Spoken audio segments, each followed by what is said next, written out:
আজকে কাজ ছেড়ে এসেই দেখি 7:40 বেজে গেছে। তো সামনে যা ছিল তাই একটু খেয়ে নিলাম। আর আজকে সোমবার, এখানে কিছু ছেলে আছে, তোরা গ্রুপে মেসেজ করেছিল আমাকে আসার জন্য, 7:30টায় আসার জন্য বলেছিল। লেট হয়ে গেছে, তবু আমি যাব, যদি হোক আমাকে বলেছে একবার দেখা করে আসবো। তো আজ বৃষ্টি হচ্ছে, চপ্পল পরেই যেতে হবে আজকে। তো রাস্তাঘাটগুলো দেখো, এই মাত্র বৃষ্টিটা থামলো, এর আগে বৃষ্টি হচ্ছিল, এখনো একটু আধটু পড়ছে। থেমে গেলে একটু ভালো হয়। চলো মে বাদল বন যাऊं, तुम भी बारिश बन जाना, जो कम पर जा। তো আমি যেমনটা ভেবেছিলাম ঠিক তেমনটাই হলো।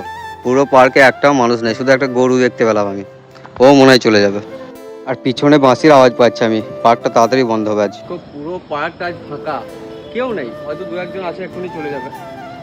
আর এই মাত্র বাঁশি বাজে গেলো, আবার আসবে এক্ষুনি বলতে আমাকে, হয়তো আরো বৃষ্টির জোর বাড়বে। এখন 8:30 বাজছে, বেশি বাজে না, কিন্তু পার্কটা বন্ধ হয়ে যাবে।